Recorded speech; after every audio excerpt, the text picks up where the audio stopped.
Hello friends, welcome back to new study blog. तो friends, सुबह के अभी 9 बज रहे हैं और मैं जा रही हूँ बाहर साइड, जिधर की राशन दुकान है। मुझे लेने थी कुछ सामान, जैसे कि दूध, मसाले मेरे ख़त्म हो गए थे, तो मैं सोची कि जाकर ले लेती हूँ।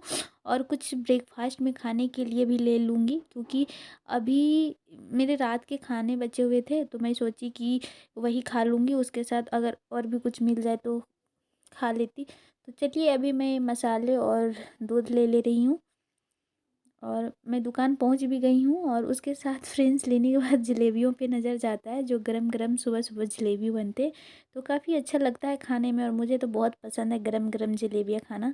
तो चलिए, मैं जलेबी भी पैक करवा ली हूँ और अब जा रही हूँ रूम की ओर। उसके बाद फ्रेंड्स, ये ब्रेकफास्ट करने के बाद मेरा आज का स्लॉट स्टार्ट होगा वही 9:30 बजे से, क्योंकि आज डेली डेली क्या ही एक ही ब्लॉग डालती, तो इसीलिए मैं सोची कि आज का ब्लॉग सुबह से डालूंगी। तो चलिए, मैं ब्रेकफास्ट जो कर स्टार्ट लेती हूँ। करते हैं। समय हो रहे हैं सुबह के 9:30 और मैं ब्रेकफास्ट भी कर ली हूँ और चलिए मैं सेशन करती हूँ।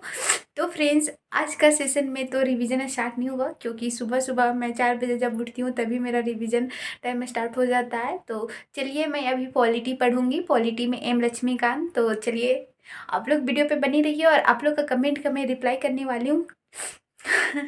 तो फ्रेंड्स, थोड़ा सर्दी भी कर दिया है, तो वॉइस को थोड़ा इग्नोर कीजिएगा और बने रहिए वीडियो पे। और किसी भी तरह का कोई भी डाउट होता है तो प्लीज़ कमेंट सेक्शन में कमेंट कीजिए। तो फ्रेंड्स, पॉलिटी के लिए एम लक्ष्मीकांत जो प्री के लिए सफिशियंट है। अगर आप प्री के लिए सिर्फ पढ़ाते हैं तो ये एम लक्ष्मीकांत सारा आपका कवर हो जाएगा। इसमें बहुत अच्छे अच्छे क्वेश्चन दिए हुए हैं और सारे डिटेल में बताए हुए हैं। काफ़ी अच्छा बुक है और ये हर यूपीएससी एस्पिरेंट के लिए एक बुक में, सारे बुक में से एक फेवरेट बुक ये भी है, एम लक्ष्मीकांत, जो काफ़ी ज़्यादा फेमस है और अच्छा भी है। तो चलिए, मैं पढ़ती हूँ और देखती हूँ क्या पढ़ना है आज मुझे। तो फ्रेंड्स, मेरे कोचिंग में भी पढ़ाए हुए हैं और मैं खुद से बुक से भी पढ़ती हूँ। इस तरह दोनों मिलाकर पढ़ती हूँ, तो इससे पता चलता है कि क्या क्या कवर हो रहा है और क्या क्या छूट रहा है। जैसे कि सर का नोट्स भी है और बुक भी है, तो सर का नोट्स से जो छूटता है वो बुक से पढ़ लेती हूँ, और जो बुक से नहीं हो पाता है वो सर का नोट्स से पढ़ लेती हूँ। और नोट्स वगैरह तो ईजी लैंग्वेज में होता ही है। और ये एम लक्ष्मीकांत भी बहुत ही ईजी लैंग्वेज में लिखा हुआ बुक है, बहुत ही अच्छा बुक है। आप लोग पढ़िएगा तो आप लोग को भी बहुत ही अच्छा लगेगा। तो चलिए, मैं बताती हूँ। इस चैप्टर में सबसे पहले है संविधान का मांग। अगर देखा जाए तो इसमें संविधान सभा का पहले मांग है, जो कि संविधान सभा का जो ये किया गया था पहली बार एम रॉय ने किया था 1934 में। और 1935 में भारतीय राष्ट्रीय कांग्रेस ने पहली बार भारत का संविधान सभा की मांग की थी, संविधान सभा के गठन के लिए। और 1938 में भारतीय राष्ट्रीय कांग्रेस की ओर से पंडित जवाहरलाल नेहरू ने घोषणा की थी कि स्वतंत्र भारत के संविधान का निर्माण बेशक मताधिकार के लिए चुनी जाए, ऐसा संविधान सभा का किया जाएगा। इसमें कोई बाहरी हस्तक्षेप नहीं होगा। और नेहरू जी की इस मांग के अंततः ब्रिटिश सरकार ने स्वीकार कर लिया 1940 में, और इसी को अगस्त प्रस्ताव के नाम से जाना जाता है। तो फ्रेंड्स, 1940 में अगस्त प्रस्ताव के नाम से जाना जाता है, जो पंडित जवाहरलाल नेहरू ने ये किया था। और 1942 में ब्रिटिश सरकार के कैबिनेट मंत्री पर क्रिप्स तथा ब्रिटिश मंत्रिमंडल के एक सदस्य एक स्वतंत्र संविधान के निर्माण के लिए ब्रिटिश सरकार के एक प्रारूप प्रस्ताव के साथ भारत आए थे। क्रिप्स प्रस्ताव को मुस्लिम लीग ने अस्वीकार कर दिया था। और फ्रेंड्स, इस तरह संविधान सभा का गठन होता है 1946 में। और संविधान का कार्य प्रणाली का बात करते हैं तो संविधान सभा की पहली बैठक 9 दिसंबर 1946 को हुई थी, और मुस्लिम लीग ने बैठक को बहिष्कार किया था और अलग से पाकिस्तान की मांग पर बल दिया था। इसलिए बैठक में 211 सीट सिर्फ सदस्य आए हुए थे, मतलब हिस्सा लिए थे। और डॉक्टर सच्चिदानंद सिन्हा को संविधान सभा का प्रथम अस्थायी अध्यक्ष चुना गया था 9 दिसंबर 1946 को। उसके बाद फ्रेंड्स, डॉक्टर राजेंद्र प्रसाद को संविधान सभा का अस्थायी अध्यक्ष चुना गया था 11 दिसंबर 1946 को। और डॉक्टर एच मुखर्जी तथा वी टी कृष्णमाचारी को संविधान सभा का उपाध्यक्ष चुने गए थे। अब इसके कुछ उद्देश्य प्रस्ताव थे। और तो फ्रेंड्स इतने डिटेल में तो ये ब्लॉग वीडियो तो इतने डिटेल में मैं इसमें नहीं बता पाऊँगी।